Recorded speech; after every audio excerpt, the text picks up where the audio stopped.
আসসালামু আলাইকুম। মার্কিন প্রেসিডেন্ট ট্রাম্প যে বাংলাদেশের জন্য 37% ট্যাক্স ধার্য করেছে, এটা নিয়ে যারা রাজনীতি করতে চাচ্ছেন অনেকের মাথায় বাজ পড়েছে।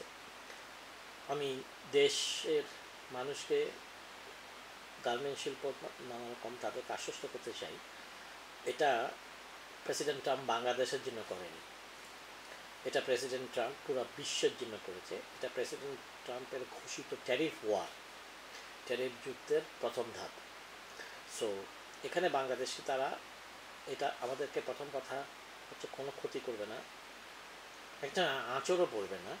সেটার কারণ হচ্ছে এইটার জন্য আমাদের যে সমস্ত শিল্প এটার সঙ্গে যুক্ত, মনে করেন গার্মেন্টস, মনে করেন ইত্যাদি, এগুলো যারা প্রতিদ্বন্দ্বী, মনে করেন ভিয়েতনাম, মনে করেন চায়না, হ্যাঁ, সেই প্রতিদ্বন্দ্বীদের উপরে আরও অনেক বেশি ট্যাক্স করেছে। আমাদেরকে করেছে 37%, ভিয়েতনামকে করেছে 45%। সো এটা নিয়ে রাজনীতি না করার জন্য আমি সবাইকে অনুরোধ করব, এবং এটা আমাদের অর্থনীতিতে কোনো রকমের প্রভাব ফেলবে না, সেটার গ্যারান্টি দিচ্ছি।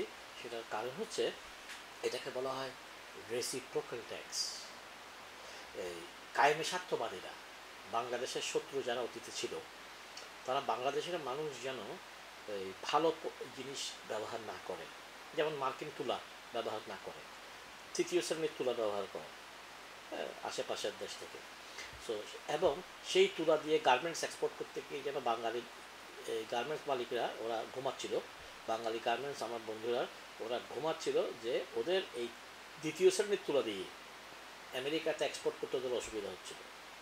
সো এখন এটা ভালো হলো যে এই ঘটনাটা ঘটলো, যেটা আমাদের একদম আঁচড় ফেলবে না। যে আমি এটিএনকে পরশুদিন বলেছি, ডক্টর ইউনূসের সরকার যদি কালো বিলম্ব না করে, যদি কোনোভাবে সমানষ্ট না করে অ্যাকশনে যায়, এটা সাপে বর হবে। এবং ইউনূস সাহেব তাই করেছে, মানে কালকেই জরুরি মিটিং ডেকেছে। সো এখানে যেটা করতে হবে, একটা কায়েমি স্বার্থবাদী মহল মার্কিন পণ্যের উপরে 74% ট্যাক্স করে দিয়েছিল। কি ধৃষ্টতা, কি দুঃসাহস যে পৃথিবীর মোরালের কে তারা ট্যাক্স বসাইছে 74%। আচ্ছা, এতে কি দাঁড়ালো? এতে আমার নাতি, আপনার পুতি যে দুধ খায় আমেরিকান, বিকজ আরগুলো সব ভেজাল, ওটাতে 75% ট্যাক্স দেওয়ার পরে ওই দুধটার দাম 2,500 টাকা হচ্ছে।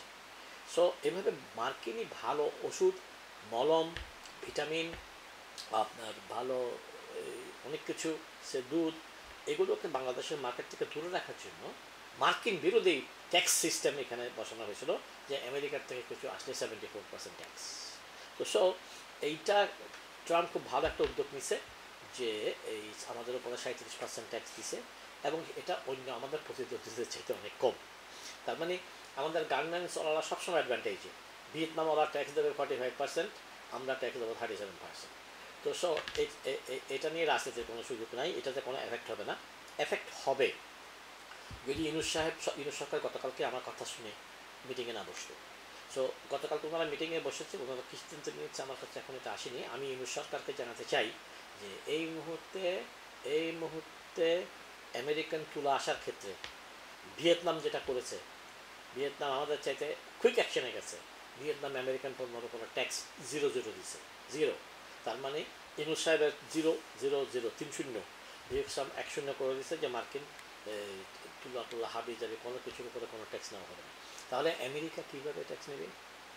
ঠিক আছে, আমি উদাত্ত আহ্বান জানাচ্ছি বাংলাদেশের গার্মেন্টস ওরা, আমি সব কিছুর ব্যাপারে বলছি না, সব কিছুর ব্যাপারে কথা বলার জন্য আমাকে সেই পড়াশোনা করার সময় দেননি। আপনাকে যে পড়াশোনা আমি করেছি, বাংলাদেশের গার্মেন্টস ওদের পণ্যের দাম কমাতে হলে, আমাদের গার্মেন্টসের বিভিন্ন কারণে ট্যাক্স বাড়াচ্ছে, ভ্যাট বাড়াচ্ছে, বিদ্যুৎ বিল বাড়াচ্ছে, কারণে মার্কিন তুলা আমদানি ওয়ার্ল্ডের 1 নম্বর তুলা, এবং মার্কিন তুলার ট্যাক্স 0 করে দিতে হবে, 0%। তাহলে আমাদের গার্মেন্টস ওরা অ্যাডভান্টেজে থাকবে, এটা তাদের করতেই হবে, কারণ ভিয়েতনাম 0 করে দিছে। তো এটা যদি করে আমাদের গার্মেন্টসের জিনিসের দাম কমে যাবে, উৎপাদন মূল্য, এবং তারা আমেরিকান বাজারে আরও তাড়াতাড়ি ঢুকবে। আমেরিকা আমাদের উপরে কোনো ট্যাক্সই বসাতে পারবে না। তো যারা সামান্য লেখাপড়া করা অর্থনীতিবিদ দিচ্ছে আপনাদের ভাষায়, তারা এইসব জিনিসগুলি বিবেচনায় আনেনি। তো কাউকে একজনকে আমি বলতে শুনেছি, বাংলাদেশ একটু ওয়াচ ওয়েট অ্যান্ড সি করে, আরে ওয়েট অ্যান্ড সি করতে করতে কেল্লা ফাতার হয়ে যাবে, একজন বড় অর্থনীতিবিদ কথাটা বলেছে। সো আমি খুশি হয়েছি যে ইউনুস সাহেব আমার কথাটা শুনে গতকালকে মিটিংয়ে বসছে। আমি খুশি হব যে ইউনুস সাহেব আমার কথা শুনে মার্কিন তুলার উপরে 0% ট্যাক্স বসাবে।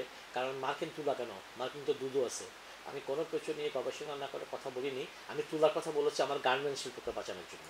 এবং আমার গার্মেন্ট শিল্প 0% ট্যাক্স এখানে আসলে আমেরিকার পক্ষে তাদেরকে আর ট্যাক্স বসানোর সুযোগ নেই। এই গেল কথা। আপনার আমাদের এনবিআর যারা এই ট্যাক্সটা ধার্য করে তাদের এখন দূরদর্শিতার সহিত আপনি বলছেন যে তারা যাতে ট্যাক্সটা কমায় দেয়, মার্কিন যে আমদানির ক্ষেত্রে যে ট্যাক্সটা সেটা যাতে কমায় দেয়, পরবর্তীতে এই আমাদের যে আমাদের যে লেনদেনটা, এই ট্রানজ্যাকশনটা এবং আমাদের যে শুল্কর যে তফাৎটা সেটা কমবে, বাণিজ্য ঘাটতিটা কমলেই শুল্কের প্রভাবটাও কমবে। এখন আমাদের সরকারের করণীয় কি আপনি যদি একটু বলতেন। প্রথম কথা হচ্ছে আপনি এনবিআর না মানাতে আমাকে এনবিআরকে একটু প্রশ্নবাণে বিদ্ধ করতে হচ্ছে। প্রথম কথা হচ্ছে বাংলাদেশের দুদক সম্বন্ধে একটা কথা আছে, দুদক ক্যান বার্ক ক্যানট বাইট। এবার দুদক ঘাউ ঘাউ করতে পারে, কামড় দিতে পারে না। সেরকম এনবিআর ঘাউ ঘাউ করতে পারে, কোনো সিদ্ধান্ত নিতে পারে না। এনবিআর সিদ্ধান্তটা সরকারের উচ্চ মহল থেকেই আসে এবং এনবিআর সরকারের উচ্চ মহলে সরকার বসে গেছে, সরকার সিদ্ধান্ত সঠিক নেবে এবং এনবিআরকে সেটা বাস্তবায়ন করতে হুকুম দেবে। এখন যেটা আমি আপনাকে বলেছি, সরকারের আমাদের গার্মেন্ট শিল্পকে শুধু বাঁচাতে নয়, গার্মেন্ট শিল্পকে প্রতিদ্বন্দ্বিতায় আরও আগে নিয়ে যেতে সরকারের উচিত হবে মার্কিন পণ্যের উপরে ট্যাক্স আপনার এই গার্মেন্টসের ইস্যুস ক্ষেত্রে 0 করে দেওয়া।